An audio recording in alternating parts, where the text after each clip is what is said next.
Hello, and welcome to episode 7 of the Arc-Aholics.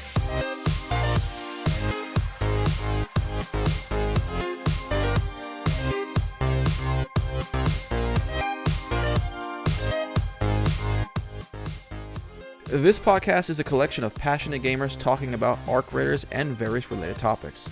All content creator guests have their channels linked in the description below. I highly recommend checking them all out, and at the end we'll talk about all the cool content we got planned coming down the pipe.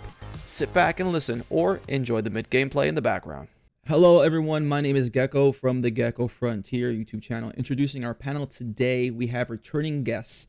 We have firstly Ned from the TacticalNed YouTube channel, the winner of this week's backyard brawl between yourself and Boxes. How have you been, and is Boxes still alive, Ned? I've been good, and I have not heard. He's still in the hospital. Oh, that is fortunate and unfortunate. We can confirm one way or the other.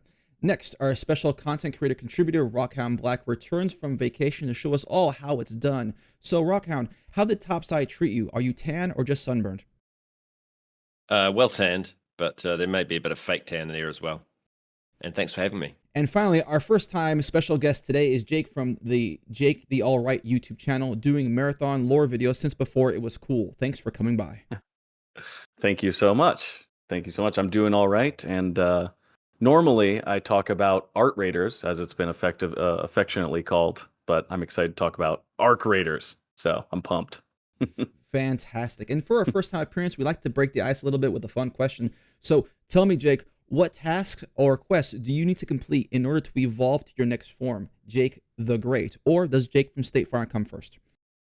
I have gotten Jake from State Farm very frequently. I always say that I've pissed my khakis every time someone calls me Jake from State Farm.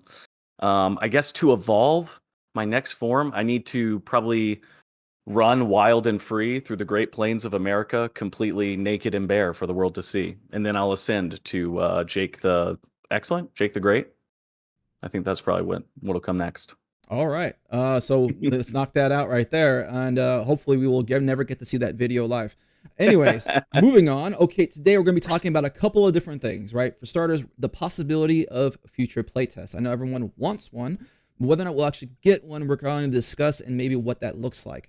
And then the other one is going to be what possible future arcs will be surprising us in the future. Is from there, we'll kind of just let it flow, figure out where it's going to go. Starting off today, we'll start off with the playtest. Do we think they'll have another one before October 30th? Why? Why not? What would that even look like? Let's start off with our brand new special guest today to set the stage. Jake, what do you think the likelihood of another playtest would be, and why? I think just because the last two tech tests, although very large, right, they weren't like open to everybody, right? It wasn't like a entirely anybody can get in kind of situation. Is that accurate to say? I mean, I got into both them, but I do think that it's probably likely that prior to that full launch, right, they'd want to do kind of like a bigger stress test perhaps, and make sure everything's flowing when a large influx of folks come in. Also, there's something coming up, and I had heard something about was it Gamescom? Is that in August? I had heard there's something in August that Embark had maybe made an appearance at before, and potentially that might be a good kind of lead in to October as well. But yeah, I definitely think there most likely should be another playtest of sorts prior, especially because they've done such a great job kind of spreading out the playtests so far to like kind of show some pretty legitimate and good improvements cycle to cycle. So something right before the game, hopefully like kind of package complete to kind of show everybody exactly what's going to kind of look at on launch would definitely be something I think would benefit the game as a whole. Interesting. So it basically you're surmising this is that it would be for the purposes of a stress test and for marketing, right?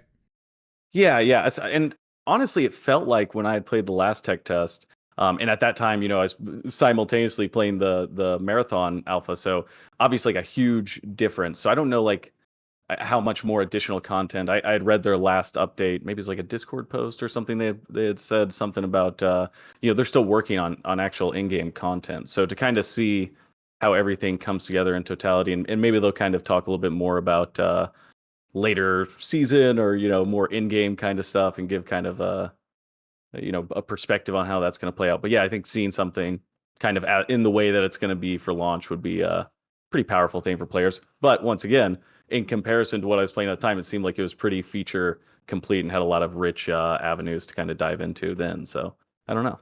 Yeah, it sure did. I'm gonna go ahead and send over the next question here over to Tactical Ned.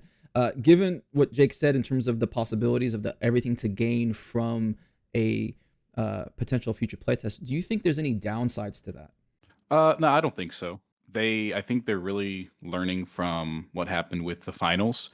Is it had a bit more issues when they shadow dropped it than I think they were hoping for, and I really don't see any negatives whatsoever with them having even another closed tech test instead of an open beta. Because I know at one point Embark, I think they did communicate a little bit that they gathered a ton of knowledge. Like one could even say they gathered enough knowledge to know what they need and what they don't need for a test. So in a lot of ways, it would be all downside, no upside, unless they had a very narrowed focus. Do you feel like that's notwithstanding, or just that's kind of just maybe me reading too much into it? No, I think they could feel like that. My personal opinion, when you're making a game, you can never get too much information. So I kind of don't agree with them when they say that, but you never know. That's certainly possible. What about yourself, Rockhoundblack? Do you feel like there's a possibility of us getting another playtest? And if so, are there any downsides to it? Yeah, I think what Ned was saying about the finals is a good comparison. So if we reflect back on that, the finals was pretty raw when it launched, and I think Embark will want to have a much cleaner launch for Arc creators. I think that almost goes without saying. The finals had an open beta 1 month before launch, so there's certainly plenty of time for them to have an open beta for Arc creators before launch. And Gamescom would be a great place to launch it. That gives them 2.5 months, which is quite a lot. The flip side to that is that the game is very polished already, and aside from like stress testing with large numbers, I'm sort of wondering, well, what else do they have to actually test? If in a play test, it could be a new map. That would be something that would be well worth testing. But then would that be sort of showing their cards too early compared to giving us a new map at launch? And I think that brings me to one of my main concerns. And so I'll have you guys kind of give your take on my general feelings on this. I feel like a new playtest, a open playtest even prior to the launch, has a couple of possibilities and a couple of goals I think that would be the most easy to see. The first one would be a stress test. Obviously, at that point, you can just stress as many you can. That would inevitably lead to, that implies a open test, so to speak.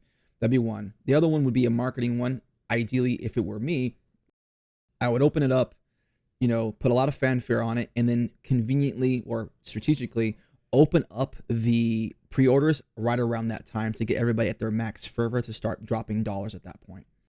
Those would be the two things I think that would be. You can mix the two. You can do both. I wouldn't necessarily want to do both, because if you stress test it, maybe you didn't do a great job of it. That's not a great look, right? So obviously you'd want to do one or the other, and sparingly maybe both. However, I do see the downside, as you brought up, Rockhound, in terms of showing their cards before they really want to. This game is not like the finals, I feel, in that the content that you go through has to be guarded, in the sense that you're going to go through it, and as you go through it, it's not really like you're going to go back through it again. Maybe not. But I don't think it's the same type of gameplay loop that's being promised here. So, Jake, the All Right, what's your take on all of this? Yeah, I think it's just thinking about like you guys were talking about, not showing your hand too soon. I almost feel like maybe it's just because it's a multiplayer game, but I feel like most people who come into maybe Extraction generally, or maybe just whatever popular online multiplayer experience that comes out, kind of feel like people are more aware, as it, like I feel like this kind of idea of like holding back content is something that I think companies do, but I almost feel like it's kind of unnecessary, because it just seems like prior to loading into the game, most people have some level of understanding. They've watched Gecko or Rockhound or Ned. They've seen people talk about it or play through it and kind of gotten that understanding. And I just don't know, is like the intrigue something necessary, or is it more beneficial probably to just like give a full kind of view of everything that you have, and then allow people to have the personal experience, build their own story within those environments, as opposed to concealing that. But I don't know necessarily where Embark stands on that. And I do know, Rockhoundblacks, I've seen a lot of your cool videos about the finals and the secrets that they put in those maps. And that doesn't seem like something necessary that's necessarily advertised. So I do kind of wonder, like, if that is their approach, will they kind of hamstring themselves in a certain way, because maybe that piece of content that they do hold back would be the thing that someone sees and goes, oh yeah, I'm definitely jumping in. And also with talking about the beta, just like the thing that I love most about betas is when you play the beta early and then you get something in game. So definitely like what you're talking about, Gecko, is like kind of building that marketing push in the lead up to the game. I would love to see a beta and then you get, some sort of cosmetic or like, yeah, I'm an OG. I was here at the beginning kind of reward to display in the full game would be cool. And that's certainly a consideration. And just the follow up on that, and I want to get TacticalNed's take on this in terms of the content, in terms of like not showing their hand. I feel like it's not necessarily just the content in terms of like weapons. It's more like the story and the missions is just kind of playing through it. And so playing through it once kind of does maybe jade you a little bit to that portion of the content, kind of just not making it as special, so to speak. Ned, what's your take on that? I From what they showed, I liked it. I hope they add a bit more depth to it. Some of the missions were kind of just go pick this up, go do this, without really giving us any background to the characters that we were getting them from. So I hope they go more into that. And I think, like I said, I think we've talked about before, is I don't think they're doing wipes based on stuff they said before. But if they do, or have an option for that, having it to where you actually care about the story and it's fun to replay through would be a lot better for keeping people and keeping their attention spans. As well as obviously having more stuff to do. As much as I like extraction shooters, I'm only going to do the same thing so many times before I don't feel like doing it much anymore. Of course, and I think that kind of breeds to the point that I was trying to bring up in that, or Rockhound's pointing as well, is that if they reveal too much, it's it's gonna inherently you're kind of eating the content already, and so I think it also sets it up so you're gonna be able to eat that content even faster the second time around because you already did it before, so you're gonna burn through it. So interesting enough in that is that I think what they could have done, maybe they did, maybe they didn't do it. Well, maybe we'll find out. But like they could have even said, okay, well your first map is Dam, but in reality we're going to set you up to have the Starport map as the first map. And when you're going there live, we're thinking we're going to have the edge, we're going to have all this extra knowledge. Like, all right, we're going to start with these quests first, and in reality they just flip it on us. And they could easily just do something like that. So they'll maybe not entirely showing their hand because they've already set up for that potential fact. Rockhound, do you think that's a possibility? Yeah, just to add to that, in a way, like another playtest is almost a catch-22 for Embark, because if they don't show anything new in the next playtest, then people will probably complain about that. But at the same time, they might not want to show something new because they want to keep it for launch. So essentially, they'd have to come up with a whole bunch of extra content just for the playtest that they wouldn't have to otherwise, if that makes sense. Yeah, it makes perfect sense. And I think I gave this idea the other time we talked about this, is that I feel one great way of kind of doing that or bringing a new test in without risking that is more of like a bring your friends along with you type test, where everyone who got access to it before has access, and you just give those people a handful of keys.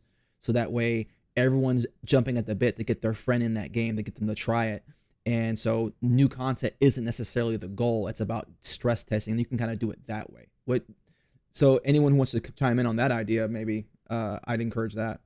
No, yeah, I just think I agree. Yeah, I think I agree with what you guys are saying. I think there's definitely a lot of benefits. I'm sure their team is probably trying to make that calculation, in terms of what they're going to show. I just feel like more is better. The more that you show us, the more that you do, the more kind of transparency with the creative team, with the public and kind of what they're thinking and direction they're going in is kind of what I would err on the side of. I do feel like, as someone who isn't as tuned in to everything that Arc Raiders is doing, like the thing that builds the most intrigue for me are these like incredibly impressive maps and locations, and also how the actual Arc creatures, is that a good way? Is that the appropriate way to describe them? Are the robots? Yeah, the Arc machines, yeah. The Arc machines. Like, I want to know, like, what is the hierarchy of the Arc machines? Who's commanding them? How are they operating? What does that kind of, the back end of them look like? And But yeah, stress testing servers and getting that kind of out of the way while also limiting exposure to things they probably want to reveal later on. And I don't know exactly how their seasonal structure is going to work, and it doesn't seem like we have a ton of insight into that. So I'm sure that would affect how they roll that out as well. Most certainly. I think that's some fair points. I'm pretty sure they've probably calculated all this well beforehand. They've always been very tight-lipped, and they've always been very forthcoming, or not forthcoming. They've been very tight-lipped, as well as thinking very much ahead of the what everyone else thinks they're going to be doing, as evident from the Summer Games Fest type of situation there. So they're always thinking very much ahead of what timelines, what most players think they're going to be doing. So they probably already know. Like it's I don't think it's even probably. I think they knew probably a month ago when the next test was coming. So I'm hoping another playtest happens, but if I were a betting man, I'm not so sure I'd be betting on an absolute yes at this point. If anybody else wants to chime in on potential playtests, go for it. Yeah, that sounds about right to me as well. I think the community should probably prepare themselves for the fact we might not get another playtest. It's a strong possibility we might not get another playtest.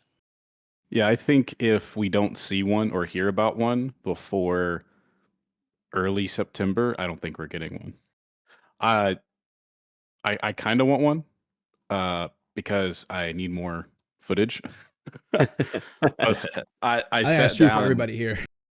right? I sat down and I started finishing up some scripts and putting stuff together for some videos I'd worked on for Arc, getting them ready for when the game gets closer. And as I'm sitting there doing that and watching some of the other footage I had, I was like, man, I really want to go play this game right now. Like, it got me Right? itching all over again. I'm like, I should have never looked at this. I should have just waited. Right. That's happens to me too. As a content creator, I'm grateful that I have all this library of things to like look at, and even during like this previous NDA covered one, like I have it for me so I can kind of look back on it. But it's never a good thing. I look back on it, I'm just like, man, I really wish I could play this game right now. Exactly. And one thing too, when you're talking about the content stuff, is one thing I hope they do when the game releases is maybe change up the process for unlocking certain things, such as like the grapple hook and Tempest and stuff like that. I know they said they were nerfing the Tempest and I think the Bobcat and the Volcano, but now after I know what guns I like, and I know I like the grapple for certain things. And before the playtest ended, even though I already had them, I found a great way to get each of those items. And for me, one of the first things I'm going to do is I know this item I want. That's going to be my instant project. Is I already know how to go about getting it. I'm just going to hardcore focus on that. And I would like to see that change a little bit, only because I would just like to have it be a little bit harder for everybody else that was in the tech test to get that stuff. Yeah, and I think that kind of brings us back to the whole.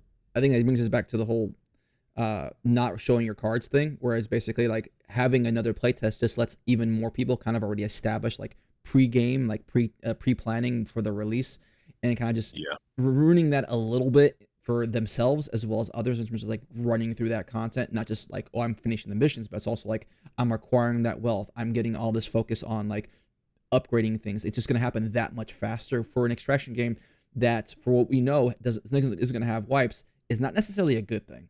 And so, again, like Rock said, I think there's a strong possibility we're not going to get one, to the dismay of probably most people who are listening to this right now.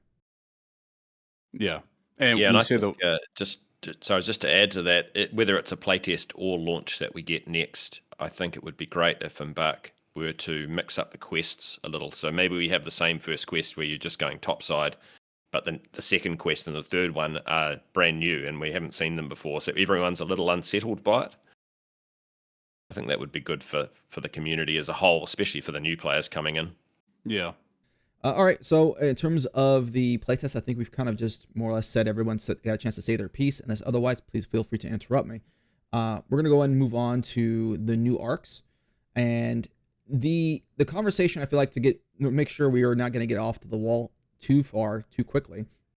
I like to narrow our focus here and kind of let everybody's imagination kind of work within these parameters and see where it goes. Is that what current mechanics can be used to make a new arc, right? In terms of one we haven't seen, what new arc can be added to the current roster that would make combining it with them more interesting to handle, or what are some larger threats that can be introduced that would present new challenges to raiders going topside? First taker. In terms of like the current stuff they have and bringing a new arc, um, I would like to see some more. I'm going to say medium-sized ground arc. So right now we have what I would call the small arc, which is the face hugger. I just The forgot its ticks. name. The fireball. Yep, the ticks. The pop, and then you just instantly jump to the big ones. But then when it comes to the flying arc, we have the snitch, the hornet, the wasp, and then you have the big boys, the rocketeer. So I think it would be nice if we got some more medium-sized ground arc, especially maybe something that kind of worked around the bison and stuff like that, and maybe like a smaller air arc, something fast and annoying, kind of like the tick is for the ground. I don't know. I feel like the wasp already fills that role of fast and annoying, but I completely agree that we're missing a medium option in the ground arcs. I feel there's a little bit lacking there. What do you think about that, Jake? I love fast and annoying, and because I feel like fast and annoying creates very hilarious moments. I don't know Yep. if like maybe I may have missed some enemies because I remember seeing there were some really large enemies and some puzzle stuff that people were doing that I didn't get to experience. And obviously that seems very cool. But I think generally my thing, I would love to, I guess, interact with the arcs or take control of the arcs or hack into them. Is that a thing? Maybe if it's already a thing, please let me know and I just missed it. But It wasn't a thing in this tech test. see, I would like the idea that we could, take over some of these things or for some duration change maybe how they operate. But in terms of an actual arc that I would like to see, I would love to see just like a straight up bull kind of arc that you can kind of matador around and run into other enemies. So like you can kind of kite it around the map to take out other stuff for you. Like with some sort of like insanely big charge attack, but not small, like kind of like the balls that'll like kind of come towards you, but something larger, that does these like large burst attacks that you could, kind of pit it against other stuff to survive. I feel That like would a be bison. I feel like that fits the bison pretty Is like that? neatly. it. So it kind of does. I was just about to say that. The only thing with the bison is I actually did mess around with that, trying to use the bison to jump onto other players or arc to get them away from me, just messing around with it. Mhm. And I could get it to hit the arc in the air. So like if a wasp or something was coming down, I managed to kite the bison, it would hit the arc and they'd start spinning out of control because they got hit. I could never get it to hit the other one. The giant fat looking tick. I'm gonna think of its name in a second. Oh, Bastion. The Bastion, yeah. I could not get it to Mhm. land on the Bastion, but I could get it to hit the other air ones. Damn, that would be a heck of a clip, dude. That would be a heck of a clip. Yeah. All right. I'm kind of agree with regards to the medium one. I feel like there's potential there in the form of the turrets, like because not really moving, but if you had some kind of turret sized arc that could move and have some kind of suppressive effect with like a machine gun of some kind, combining that with the Rolos that are already in certain underground areas would add a tremendous amount of effect there. Rockhound, what other thoughts have you had around this? Yeah, I think I agree. I quite like the idea of having maybe a human-sized arc that maybe can open doorways or something like that, rolling into buildings, or like a spidering into buildings. That would be terrifying. When we're talking about taking over arc, we do have the snitch scanner, which kind of can bring them in at least to an area, so you can throw a snitch scanner near opponents and then have arc turn up to that area. So that's kind of the only method apart from what you were talking about before, trying to get them to shoot other arc down, which is an interesting tactic. I never thought of that myself, actually. One idea I had for an arc that doesn't really exist at the moment was to have what I would call maybe the peacock, where it's like an arc that can fly short distances, then it lands, and then it sets up an LMG and becomes a stationary LMG. So it's kind of a cross between a turret and a flying arc. So it can fly over to you, land, and then start laying down fire. That'd be pretty cool. That'd be That would fill a interesting. gap that's not really taken at the moment. And Sounds terrifying. the other thing, and this actually in a way relates to the finals. I think in the finals at the moment, we don't really have any variants of weapons. So all the weapons are individual, but there's no weapon that has two versions. And an example would be an RPG that does damage to opponents, and then an RPG that does mostly damage to buildings. And so I think if we translate that across to Arc, I think it would be quite good to have Arc that they look the same or have slight variations, like two wasps that look very similar, but they actually have slightly different behaviors or slightly different weapons.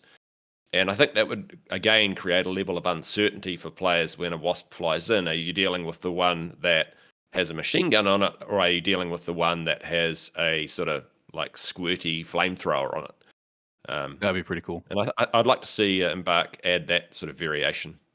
And I'm sure that would be really easy in terms of assets as well, because you're using all the same frames and you're just altering minor forms. At that point, you just have to reprogram, what weapon it's firing, and then obviously the machine learning of terms of dealing with that in terms of recoil and flight and things of that nature, which is a thing you can actually have to do in Arc Raiders. It's not just a generic I'm flying around. It's using actual physics, which is really cool every time I shoot an engine off. Yeah, exactly.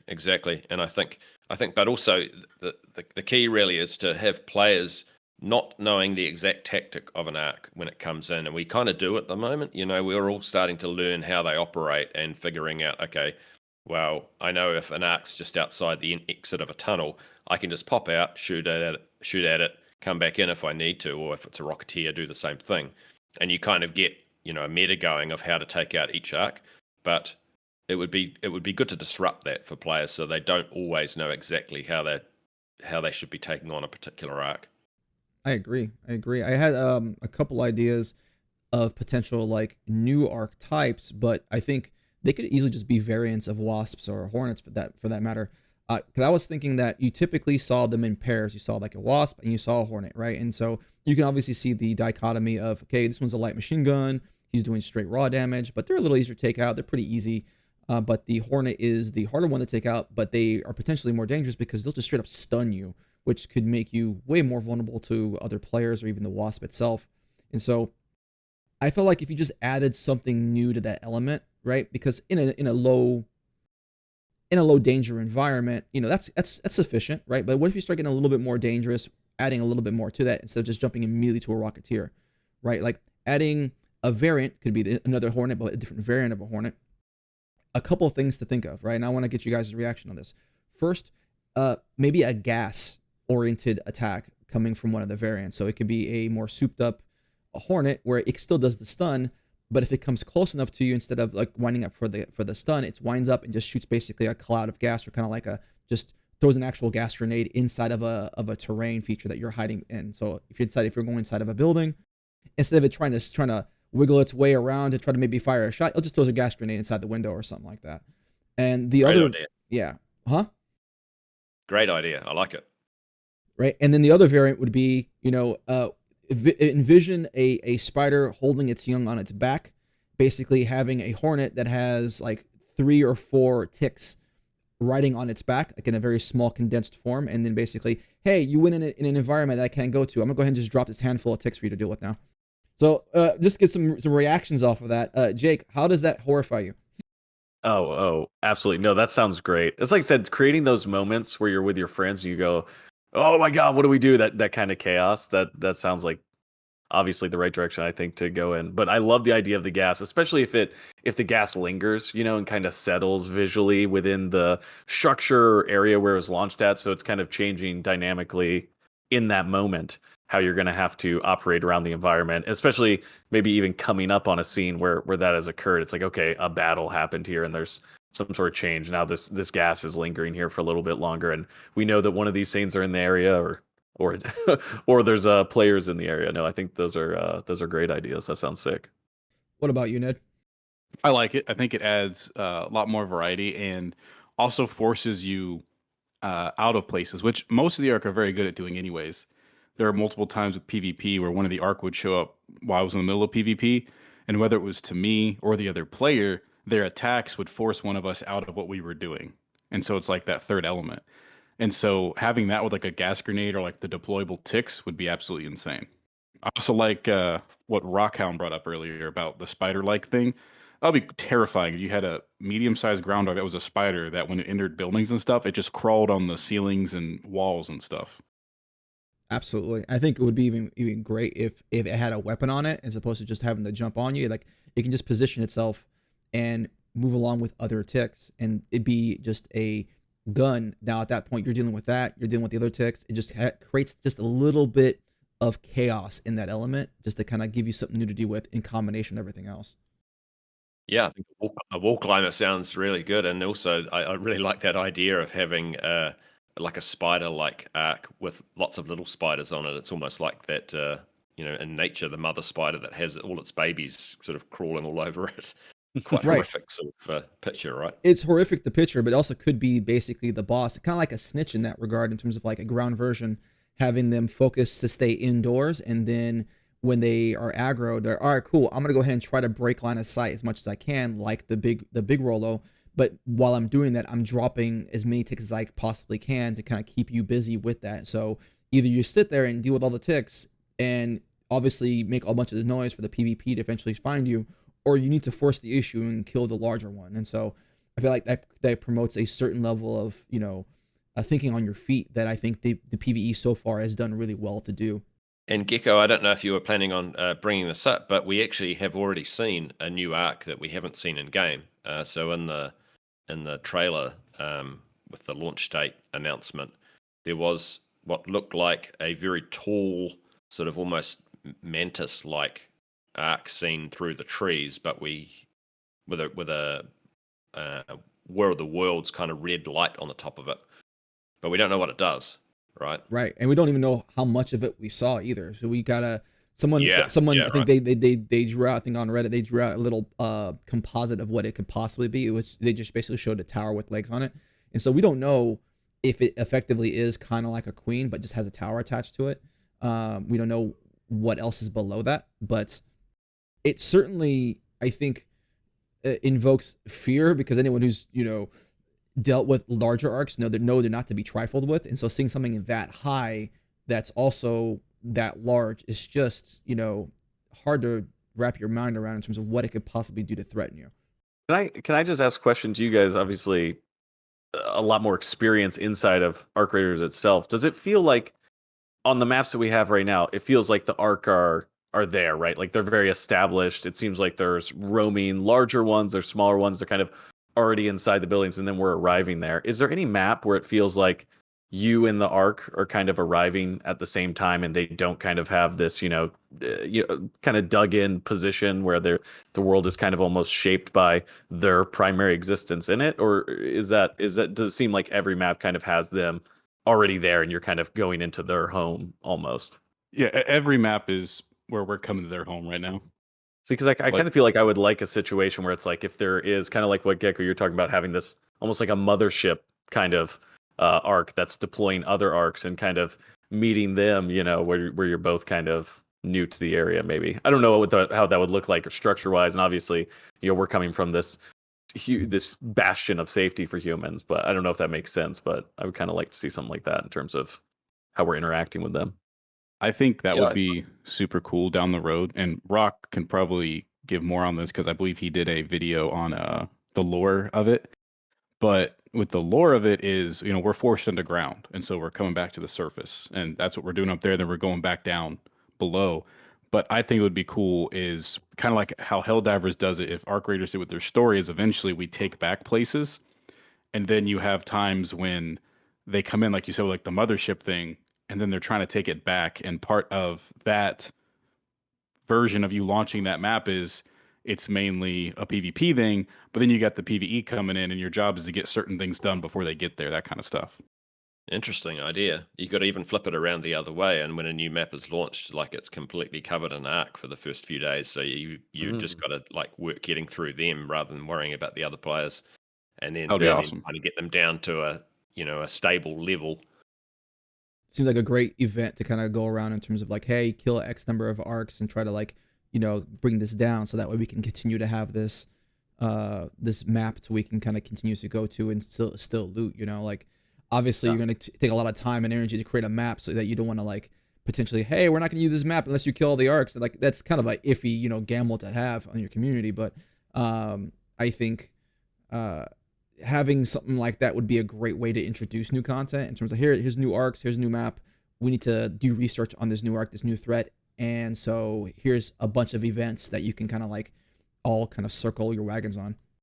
Just jumping back to about how well dispersed Arc are through the maps. I did feel like on Spaceport, some of the big warehouses probably were a bit empty of Arc. Yeah. You get Yeah. not the pops. What's the what's the armored version of the pop? The robot. Talking about the big one? That's the big one, but the same size as the pop. But Oh yeah. Like what are they ticks called? or rollers. Anyway, I think that's where that, like we talked about before, that sort of maybe human-sized spider inside that can crawl up the walls would be quite good in some of those warehouses to fill those out a little. Oh, for sure. I think Fireball is what he was talking about. Oh yeah, fireball. That's what Fireball. Yeah, that's right. Yeah, fireball. Yeah, exactly. Thank you. Yeah, I feel like there's some density issues there in terms of getting some more density in certain areas that kind of need it, especially if you have this gigantic warehouse that could probably be a map in some standard PvP game. You probably need to have more than like 1 or 2 arcs tops on there, and so I feel like that should always be a factor. Obviously, you don't want it to be a slog to where the point that you can't go anywhere without having a ton of gunshots constantly. But there should be, I feel like there always should be more roaming than there are stationary when it comes to this kind of things, because that creates the variety of engagements. So rather than having arcs stationed in a building, it could be like, well, set up patrols between, especially in a lot of these cases with warehouses, they had huge windows and doors. So you can have like a wasp and a hornet go from one building to the next and so forth and so forth. To kind of be like, is there one in there right now? Is there not? And if they're coming our way, we got to be able to either skedaddle or risk making those gunshots. Yeah, I think that would be good scope for a variant, actually, is to have turrets. We know turrets are mostly fixed and they're pretty easy to take out, but it would be nice to have a turret that can actually sort of slowly move around a little as a variant. And so when you go into a warehouse where you expect there to be a turret, it might not be. It might be around the next corner instead. Right. Yeah, a couple of them started to get a little repetitive in terms of you kind of knew where they were at all times. Just a quick feedback on here. How does everyone here feel about the sniper turret? Like, what are your interactions with it? How do you feel about it in terms of what it adds to the game? Like, what's your general consensus on that? Let's go off with Jake. I think that the element of what was the name of the desert map? It was like, I forget, maybe it was like an Italian city kind of Berry name or City. something. Berry City. Okay, yeah. So I remember encountering one there, and it created this really cool moment where my whole team was kind of moving from building to building. And so I do like the idea that it's not kind of necessarily this imminent threat where it's like we're immediately engaging with it right now, but also it's creating this moment where the way we traverse the map is changed by its presence, you know. So I enjoyed it. I thought it was cool. I do think snipers of any kind in any game, you know, it's always this fine line where it's like, is this the most annoying thing in the world, or is this like dynamic and satisfying? But as an enemy, it felt very cool because it changed how we were moving around the map in a way that some of the other, you know, arcs we ran into didn't. Obviously, the large arcs, I guess, had that same effect, but this wasn't something that was as like nerve wracking, maybe. But you're still getting that. Okay, I gotta kind of change up my movement a little bit. What about yourself, Ned? What were your thoughts on it? It sucked at first. I absolutely despised that thing. When I was first running, I could not time the rolls, and it killed me like 3 times. I was like, dude, this thing is pissing me off. And then I realized the laser and the sounds, like the cues they did, and then I would just dodge with that. It was really nice when you could get it to lock on to other players, but when it was on you and you were trying to PvP, that thing was stupid annoying. Yeah, I'm inclined to agree. That was pretty much my whole thing there. I understand that what Jake's talking about in terms of the concept of like kind of like creating these zones of movement or whatever it is. I just feel like maybe the range on it and some of the positioning, especially on Dam, there was that one on research that was just so goddamn annoying. I think it can create. I think like if you strategically place that in certain parts of the map that you feel could get campy if you don't put them there, they could be useful. But in general, I didn't particularly care for them, honestly. Rockhound, did you feel different about that? Yeah, I quite like them. Certainly like the laser aspect to them. I think that really added something that wasn't seen elsewhere in the game. One thing I learnt just in the last few days, and you guys might have already known this, is that the Sentinels, so the sniper turret, can respawn. And they have a respawn time of about 6 or 7 minutes or thereabouts. So if you take one out, go into a building and come back out again, it might already be respawned by the time you come back out. I don't think I particularly like that. I think I'd like to know that if you take out a fixed turret or sniper turret that it's gone for the rest of the round. I don't know if you guys agree with that or not. It'd be interesting to know. I think if it had some kind of sound cue or something to, hey, the Arc have brought this back, like they redelivered one or set one up, or something to where it's audibly noticeable, then that would make sense. But it just randomly Yeah. appearing after 6 or 7 minutes when you've dealt with it and then you don't want to worry about it and you're not expecting it, that's annoying. Yeah, I think it does make a noise when it respawns. Yeah, all Arc do, they have that meteoric crash coming down, but I feel like that doesn't really fit the sniper turret to be all that well though. I think for the sniper turret, the noise, as far as I could tell from watching a stream, it was I think it was one of Shroud's streams. You could hear a noise of it. It was like it's waking up kind of noise. And because Shroud actually commented on it, he was like, "What was that noise?" He like thought someone was in the building with them. And then when they went back outside, the turret was back there and they had already taken it out. So I think there is an indicator that it's there, but it's maybe not conveyed as well as it could be. Yeah, I don't particularly. I'm not a big fan of it personally, so I would like for it to stay dead the first time I kill it, and I would like for it to be dead before I get there personally. But whatever, my preferences aside. But yeah, I think that one's there. On that note, actually, does anyone here have a particular arc that they just felt like didn't quite hit the mark? You were like, I feel like this could be better in some kind of way, or just straight up, didn't care for it. Is there anyone the one there that stands out for anybody here? I think I generally felt like all of the, except for was the robots, the big one. The two other, like the fireball one, I felt like was a little too easy. Like it wasn't a threat. Like they were around, but also, I don't know. Like I think maybe they could have posed a little bit more of a threat to make them interesting. Once I understood what they're going to do, and I wasn't trying to pet it, and then I'm on fire. I think that there could have been maybe a little bit more of something you had to deal with or think about, as opposed to just kind of something you ran through. It felt like for me. I would have liked to have seen more to the Bastion. I know some people, I had said before in a video where I thought it was too easy for what it's supposed to be. Not that it was easy to like super easy, but it was too easy for what I felt like it was supposed to be. And they were, oh no, it's actually quite hard. Once I understood how to fight that thing, I soloed it. And it took a little bit of time, dodging and weaving, but they were so slow. And especially once you took out the right, I say right, not the direction right, but once you took out two specific legs on either side and it couldn't move very fast, you could just laser all of its weak points without it ever touching you. And I just felt like that either needed to be a bit stronger, or like I said earlier, with the medium-sized ground dark is maybe 2 or 3 that are around it to kind of like fight with it to make it a little bit more difficult. I think with that being said, I think the Bastion would make an excellent candidate to having a variant for, where having like an area where they could just basically just start, instead of just start, spewing gas all around them. So that way, if you're near them and you're trying to like get around them, it just ruins your day when it comes to that. Or just start basically dropping handfuls of ticks around it. So that way, even when you are behind it, lasering it, you're going to get face tugged pretty quickly. I also think it would be crazy is a variant of that was like a mortar version. And I'm thinking, what was that movie? Can't believe I forgot that movie. I've watched it so many times where they're fighting all the bugs.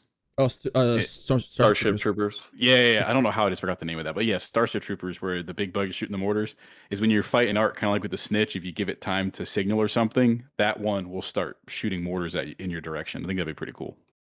Yeah, I think you have to get a lot of warnings because it is very mimicky of the Queen's missile like type thing, which was also terrifying to see. When you realize just how precise and how far it reached. It's like one of my favorite moments inside the tech test was I was going the direction of the Queen, but didn't realize that she had noticed us and got stuck in a PvP battle. And 2 of them were in front of me, like right in front of a house. They had just jumped over it and were coming at me. And I dodged behind a fence and I peek out to shoot them. And as I did that, her missiles just destroyed them. Scared the crap out of me because I didn't even realize that she had seen us and ended up decimating that entire team right in front of me. In moments like that, let me guess what your reaction was. You have one of 2 reactions. Hell yeah, man, I'm going to go loot that. Or like, F this, I'm out. Yeah, I ran. I was like, well, I guess that was before I knew how strong she was. I was like, oh yeah, I'm not fighting that. I'm waiting for a team. All right, so I wanted to push forward an idea, like maybe brainstormed this idea of this arc that I had. It's completely off the wall. It's a larger one, but not quite, right? And so I know Rockhound, you haven't played Dead Space. Has anyone here played else, Ned or Jake? Have you guys played Dead Space? Yes. Yeah. I've watched my brothers play it. Okay. So in Dead Space, there is this mechanic, there's this creature that like has this long tentacle, and then when it grabs you, you have to play this mini game as you're getting dragged down the hall in order to not die once by the time you get to the end of it. You guys remember? Yes. I know what you're talking about, yeah. Right. So imagine an arc that is big, but it's not. It's in a building. So arc has basically kind of crawled its way in there. It's about the size of a Rocketeer, whatever it is, but you don't ever see it move. You just see it kind of basically on the wall, planted. It's in a specific building. It may be, depending on which raid, whichever building it's in, right? And what it does, it has these cables that are all over that building in a specific, type of route. And so if you go into that building and you're not careful of the smaller ones that they have going around who are attached to these cables, they will grab you and that effect will start happening. It'll be pretty cool. Right? And so I feel like that'd be kind of a cool way of, and it's not giving you any damage either. You're just having to like, oh crap, you're getting displaced, right? Which could be just as dangerous in a game like this anyways. But basically like, obviously it could have some weapons of its own at the main, quote unquote, main area. But essentially its function is to make that whole building dangerous without actually having the overt threat of damage from other arcs. Thoughts on this? Jake, go. Yeah, I love the idea that you're always kind of in the game despite the fact that you're in different states. And when you're describing how that works, it reminded me of like one of the coolest things that it just kind of like a natural in-game moment I had was being downed but still extracting and getting that, kind of that, you still have this animation that's different to, go down in the elevator. And I love the idea that, you're mid-attack and you're monsters dragging you down a hallway, but you're still in the game and interacting. It's kind of, I think, something that Arc Raiders does good is kind of creating this immersive experience where you always feel like you're, a part of it and you're always kind of in the game despite whatever state your character might be in. So yeah, I think that'd be really cool. Reaction, Rockhoundblack. Yeah, I think actually even combining it with what we were sort of talking about before, where you have Arc that kind of work together or, travel around with each other and then split up once they arrive at a location. You could have, like a bastion that's actually fighting you, but then it has companions that will drag you out into the open to make it easier for the bastion to hit you. So you've got to kind of be aware of the companions as much as you have of the bastion. Right. I can usually see like a bastion having a smaller version of it that it just kind of like travels with, or better yet, just kind of ejects out. Because if he travels with you, oftentimes, the escorts are the ones who get taken out first. So to make it a little too easy. But if he ejects it, it does a little wind up. It even shoots like a taser style thing like a Hornet does, but instead of a taser, it's like a net, and it just grabs you, knocks you down, in which case you have this reaction like a tick where you're trying to like fight your way out of it. But if you don't do it fast enough, it's basically going to wind up again and then like pull you back. Or it can be done like kind of like in Left 4 Dead, where like a smoker type situation where a friendly can do it faster for you. And so it kind of helps lend a little bit more teamwork in that regard. So Ned, what's your reaction on that one? I think that's pretty cool. I was getting really strong like Borg from Star Trek vibes when you were talking about it. Yeah. That's also exactly what I wish. When you played the Active Matter closed beta test, did you run into like the big black orb that would just throw out these giant tentacles at you randomly? No, I didn't get that far in it. It was kind of rough, like we talked about in terms of the beginning part of it. It was. So I decided to kind of leave it there and not have any more like negative feeling towards this game. But I'll come back to this again. We'll see where I can go about it again. So I did see videos of that, so it looked very dangerous. I like the feel that it gives off with that though. That's what I wish that was, to where instead of just reaching out and damaging you, it grabbed you and pulled you in. You had to get out of it. I think that'd be really cool. And having that in Arc Raiders and like some of the buildings would just add a bit more terror to having to clear stuff out. For sure. And I think that's a great example, like we've been talking about. It doesn't necessarily even have to be damage that these arcs need. It can just be something that threatens your inability to fight continuously, like gas or like face hugging or dragging, like, or displacement. Like, so I think like if you just add a little bit of that to what the current mix already has, I think it would add a tremendous dimension to it. Yeah, like Definitely. denial of movement, right? So you could have an arc that say spills almost in medieval style, spills burning oil out across the floor, so it actually blocks yeah. off an exit point, and then you can't get through that without being burnt. So it's not just attacking you, but it's controlling where you can go as well. The thing about this one here is that what about a command variant, like something that is paired up with other arcs that make them stronger in some kind of way? What do you think that would look like in this particular game? Let's again back to Jake. You're saying like combining the arcs together. I think you kind of laid out the perfect example of how that works. You know, like this idea that you have other arcs being deployed from larger arcs to kind of almost as a defense mechanism or just a mobility thing. I think having that mothership idea would probably be the best way to implement that. And like you guys are talking about with the variants, I think it's just another thing that creates more, variations within the sandbox and how people react to it, and especially like what Rockhound was just talking about, the stuff that changes the environment, or like we were talking about earlier, the gas or burning areas. But yeah, I think that's where it would be cool to see them lean into these combination things, these variations that do offer a change to the environment almost. But yeah. It's a great discussion today, guys, and we're going to finish this off today. For all these content creators, these are all excellent content creators within their own right. I'm going to give them all a chance to talk about what they're coming up, what their next project's going to be, so that way you guys can go and check them out. Go subscribe to them if you haven't done so already. We're going to start off with Rockhoundblack. What is something that we can get really excited for coming down the pipe? Yeah, I'm currently working on a video that is going to be just dispelling some Arc Raiders myths. So there's a few things out there I've seen in the community that people think about the game that aren't true, or they just misunderstand it. So I'm going to help the community clear up a few things around the game, and probably kind of add to that, just almost a supplement to this podcast, sort of a flow on of what to look forward to coming down the track. Jake, something down the pipe. What's going on with you?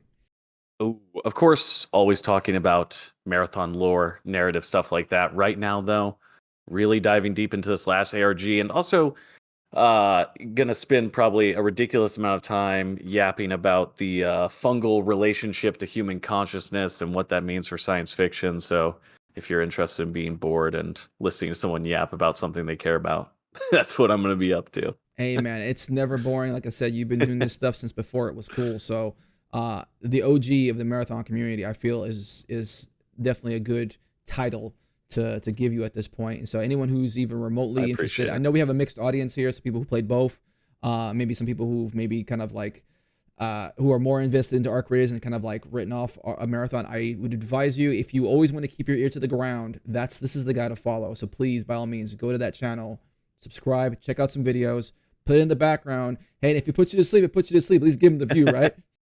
I appreciate it. Thank you, dude. And then finally, back to TacticalNed. What have you got brewing in your bathtub these days? So right off the bat, like what's coming up as earliest is I've got some gray zone guides because that's what I'm playing right now. But on the back burner until I'm able to get more footage and we get more news, I have probably 5 or 6 Arc Raiders videos ready to go. Everything from the best methods to unlocking certain items in the game to a complete beginner guide for it. That sounds great, man. I think we're all kind of excited for that day because we're all going to be just showered with just limitless content at that point. Myself, I am currently working on a event idea. We talked a little bit about Helldivers, whatever it is, but it's an event idea I will call the Defense of Speranza. It's kind of a cool story-based way of kind of dropping content of on the community. So I'm looking forward to kind of showing you guys that. More podcasts every other week is the goal until they drop us more news, in which case we might just pick up the pace a little bit. But that, and then obviously, everyone knows, from my days in the Cycle Frontier, guides. And so waiting for the October 30th for dropping on that. Everyone else here, thank you so much for showing up. Thank you so much for being here, taking time to just gab about our passions and make time for it.